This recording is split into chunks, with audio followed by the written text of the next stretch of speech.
Welcome back to part 2 of our 3-part series on how to master the 10-mark answer structure for IB Business Management. In this part, we are diving straight into one of the most crucial elements of your response, the introduction.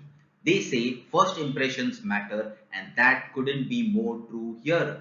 Your introduction is the first thing the examiner reads. So it needs to be clear, concise, and effective in setting the tone for your entire answer. Let's break it down into three essential steps that will help you build a strong examiner friendly introduction. Step 1. Define key terms from the question. This shows the examiner you understand the core business concepts. Example, if the question asks, evaluate the impact of cost plus pricing on a business, you could start with cost plus pricing is a pricing strategy where a fixed percentage is added to the cost of production to determine the selling price. Step 2. Mention the business concept or tool you will apply. Whether it is Ansoff metrics or Porter's generic strategies, make it clear that your answer is grounded in relevant theories. Example, this response will use Ansoff metrics to analyze whether market penetration or diversification is a more suitable strategy for XYZ company. Step 3. Briefly outline the structure of your answer. This gives the examiner a roadmap and keeps your response organized. Example, this answer will first examine the advantages of cost plus pricing followed by its limitation. A final judgment will be provided on its suitability for XYZ company. By following these three simple steps, define, mention, outline, your introduction will be clear, focused, and well structured, showing the examiner you are in control of your answer right from the start. Now, let's move on to how you can develop strong body paragraphs that build on this foundation and help you secure those top marks. Now that we have covered how to write a strong introduction, let's move on to the most important part of your answer, the body paragraphs. Each paragraph should be structured in a logical and strategic way to build a well-supported argument. To ensure maximum clarity and marks, use the PAAE technique. Point, clearly state your argument. This is the main idea of the paragraph. It should be a direct response to the question. For example, if the question asks, evaluate the impact of penetration pricing for XYZ company, your point could be, penetration pricing can help XYZ company attract a large customer base quickly by offering lower initial prices. Second, application. Use case study or stimulus material. Your response must be connected to the real life business scenario given in the case study. This is where most students lose marks. They mention theories but fail to apply them to the case study. For example, XYZ company operates in a highly competitive industry with established brands. By using penetration pricing, it can gain market share by appealing to price sensitive consumers. Third, analysis. Explain how this supports the argument. Now, you need to show your understanding of the business concepts. Use theories, frameworks, and logical reasoning to explain the impact of your argument. For example, according to pricing strategies, penetration pricing creates brand awareness and customer loyalty, increasing the likelihood of repeat purchases. Over time, XYZ company can gradually increase prices and improve profit margins. Fourth, evaluation. Consider strengths, weaknesses, and limitations. The difference between an average answer and a top band answer 9 or 10 is evaluation. This is where you weigh the pros and cons of your argument. For example, however, penetration pricing can also reduce profit margins in the short term. Additionally, some consumers may associate low prices with low quality, potentially harming XYZ company's brand perception. Important tip. A well-balanced answer always includes counter arguments. Even if an idea sounds great, no strategy is perfect, and recognizing limitations shows critical thinking, something examiners love. So, to summarize, every paragraph should follow the PAAE structure. Point, make your argument clear. Application, use stimulus material from the case study. Analysis, explain your reasoning using business theories. Evaluation, weigh the pros and cons and limitation. By following this approach, you will write stronger, more structured responses that will impress the examiner and get you closer to that perfect 10. Now let's move on to how you can effectively connect your answer to the case study. One of the biggest mistakes students make in their 10-mark answer is failing to properly use the case study.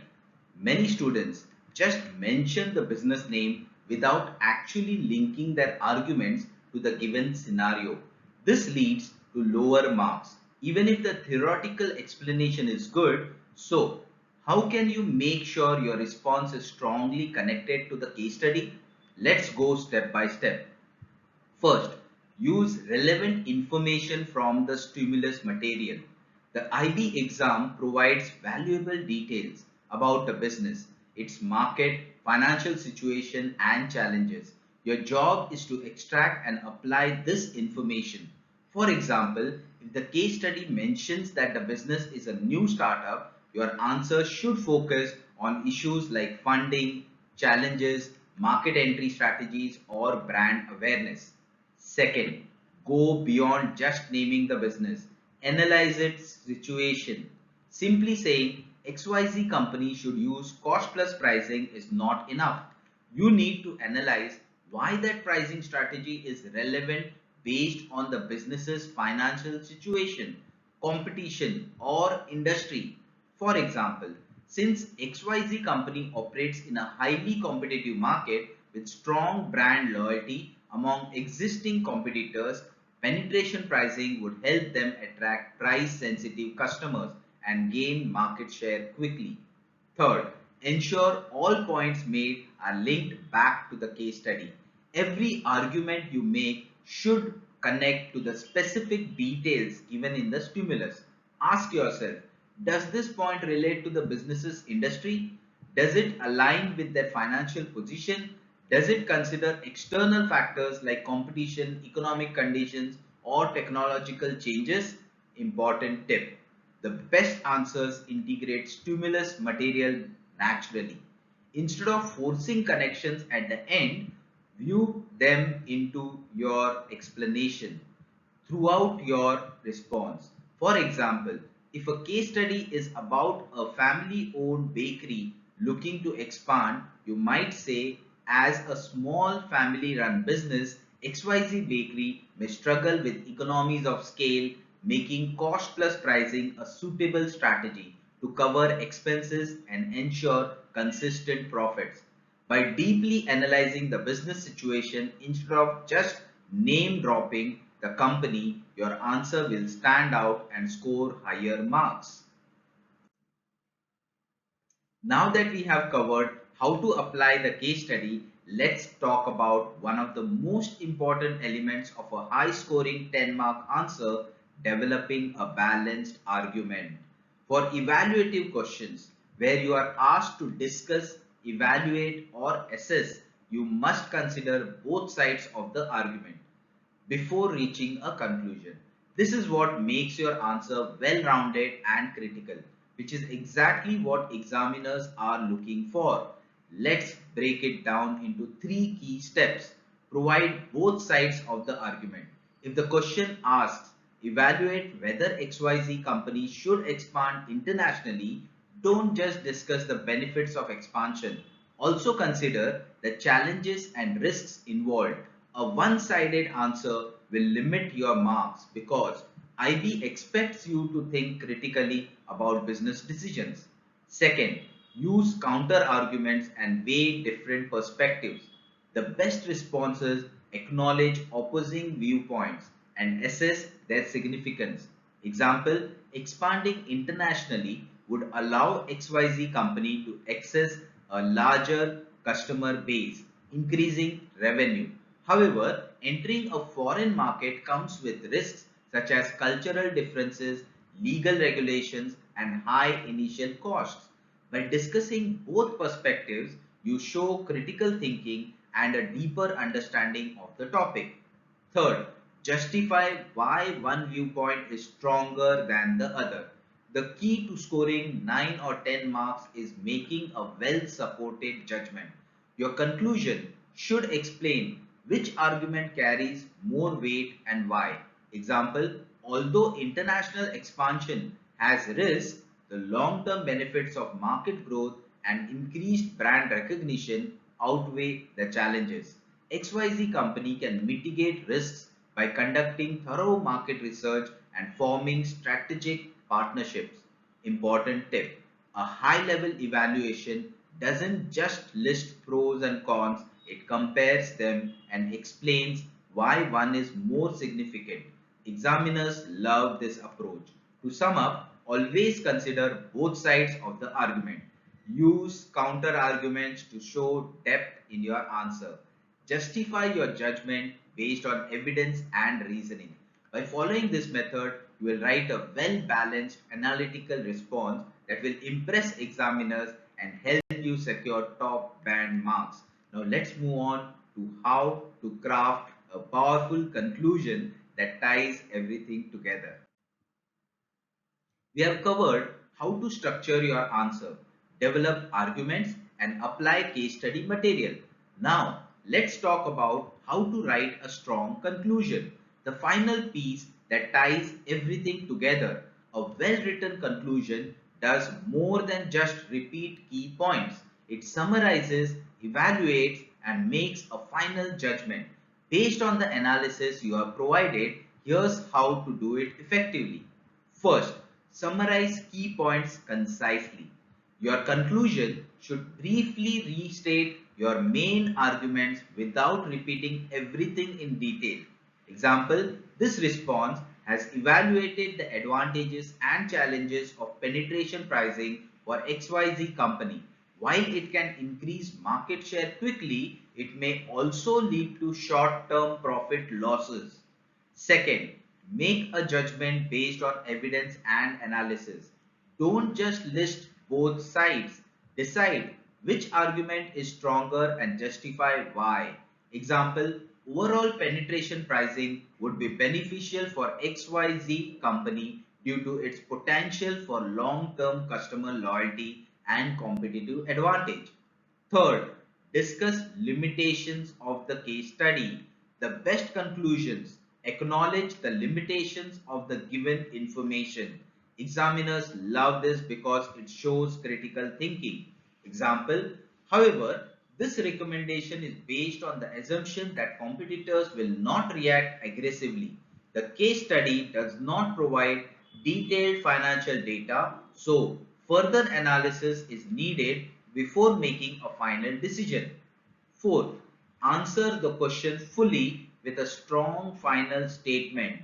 End your conclusion with a clear, confident statement that directly answers the question.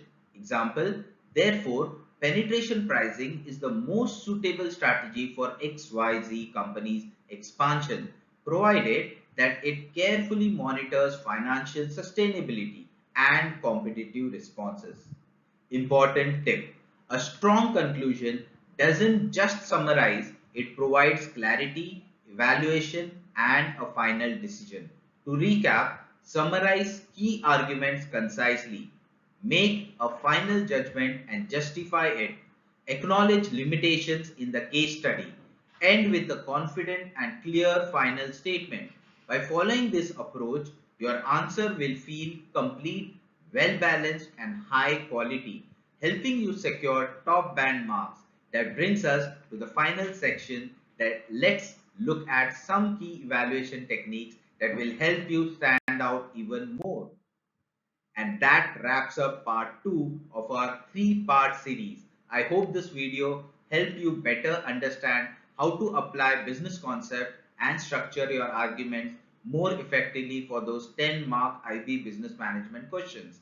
The key takeaway here is clarity plus application, making sure your knowledge is relevant and well supported using case study material and real world examples. Got questions or need clarification? Drop them in the comments. I'm here to help you every step of the way. Make sure to like, share, and subscribe so you don't miss part 3, where we'll go even deeper into evaluation techniques and tips to polish your final answer like a pro. Thanks for tuning in, and I'll see you in the final part of the series. Until then, keep practicing, keep pushing, and stay confident in your learning.